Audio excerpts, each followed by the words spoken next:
This is a video from section 3.11. We're going to look at some additional examples.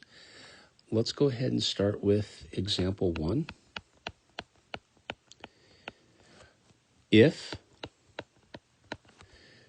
hyperbolic cosine of x is equal to 5/3 and x is positive, the question says find the values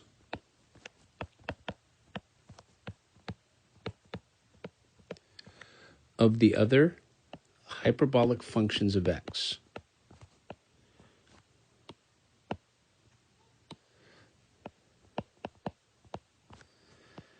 And I'm going to approach it this way.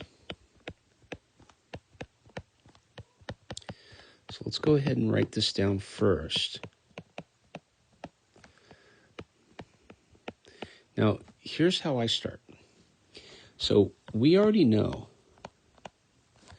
that cos squared x minus hyperbolic sine squared x is equal to 1.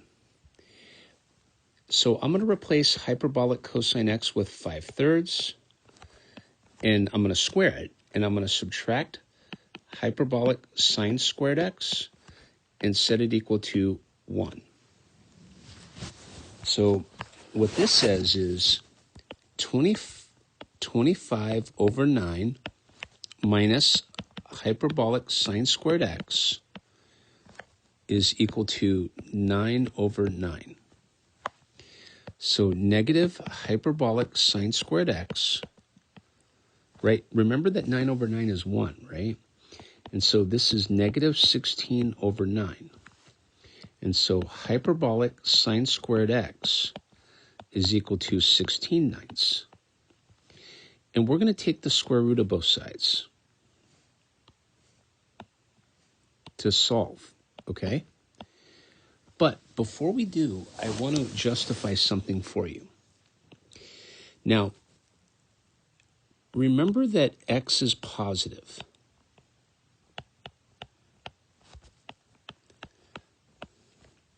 So therefore, e to the x is greater than 1, okay?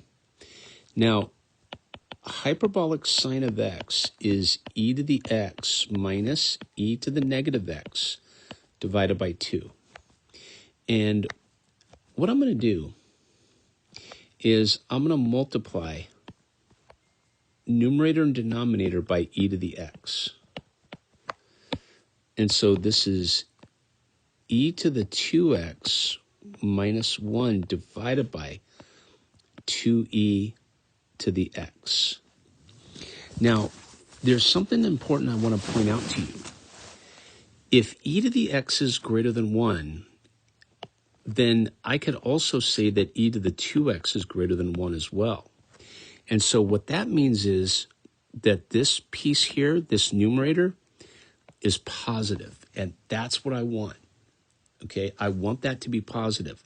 Why? Because when I solve, I'm going to get hyperbolic sine of x is equal to 4/3 and 4/3 only. It's not plus or minus. It's only one value. And we justified that it's 4/3 because it can't be negative 4/3, right? And it can't be negative 4/3 because of this argument. So this is what we have now.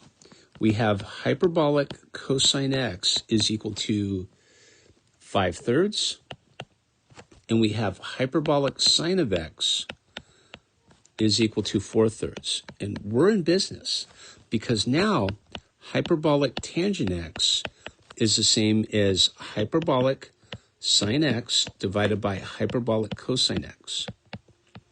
So that's 4/3 divided by 5/3. Well, that's 4/5, okay?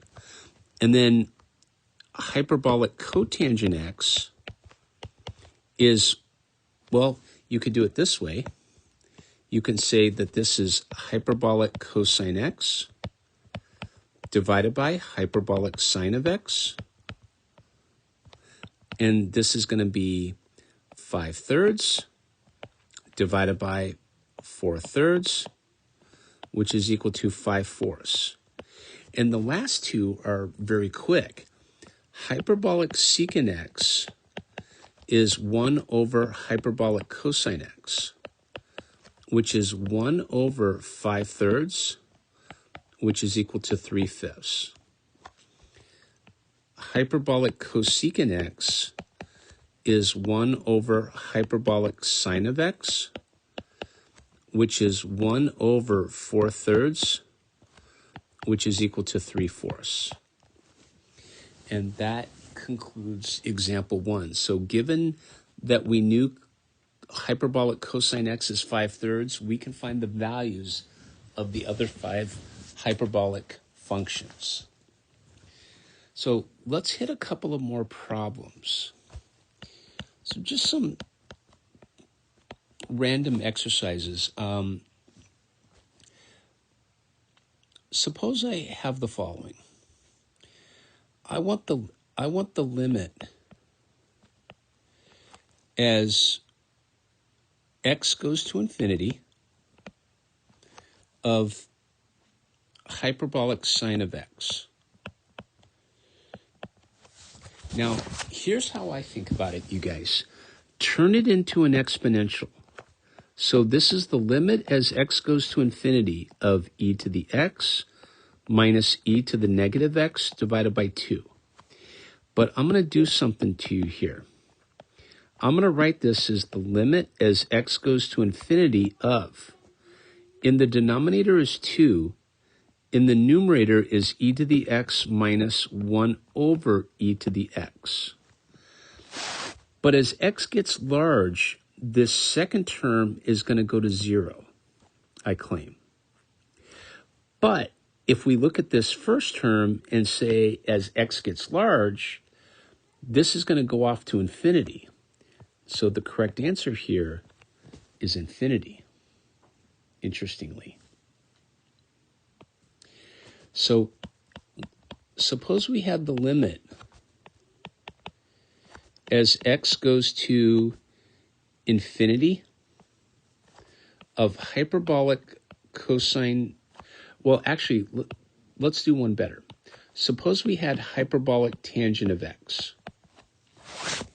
Now, remember that this is the limit as x goes to infinity of.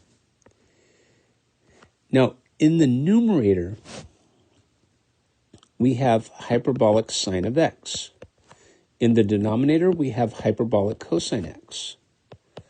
But I'm going to use the exponentials for both hyperbolic sine and hyperbolic cosine.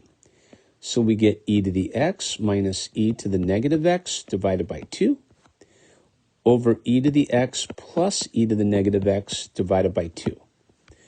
But we can kill the 2's.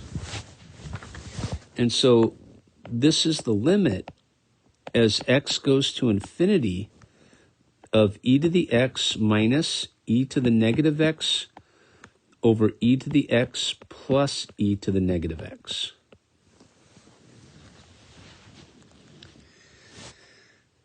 Okay, so we're going to do this. If we plug in infinity, here, I'm going to do one more thing to you guys. I think by now you should have learned L'Hopital's rule, but let's go to the next line. If we have e to the x, I'm going to write this as 1 over e to the x, right? That's what e to the negative x is. And I'm going to divide by e to the x plus 1 over e to the x.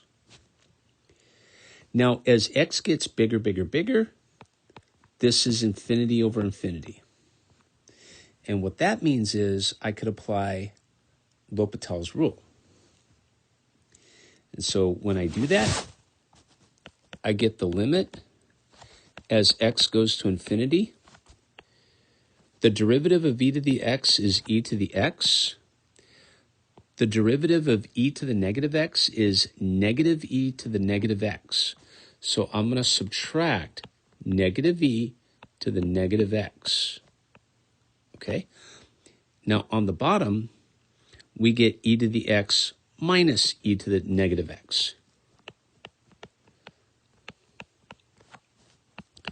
So this is the limit as x goes to infinity of e to the x plus e to the negative x over e to the x minus e to the negative x. So what it looks like, and this is an interesting question, because if you notice, we're going to get an infinity over infinity again. And what that means is I'm going to take a different tactic. I'm going to take a different tactic to solve this question. And so what I'm going to do is write this as the limit as x goes to infinity. Now, what I'm going to do is I'm going to divide the numerator and denominator by e to the x. Okay? And so what we're going to get is e to the x over e to the x plus, I'll just write it here. E to the negative x over e to the x, and then we get e to the x over e to the x, and then this is going to be minus e to the negative x divided by e to the x. Come up here. So this is the limit as x goes to infinity. Now I claim you're going to get the following. You're going to get 1 plus 1 over e to the 2x. That's the numerator. The denominator is 1 minus 1 over e to the 2x. Now the question is, how did we get that?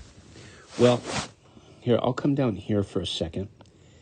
E to the negative x over e to the x is e to the negative 2x. But remember, that's on the wrong side of the division sign.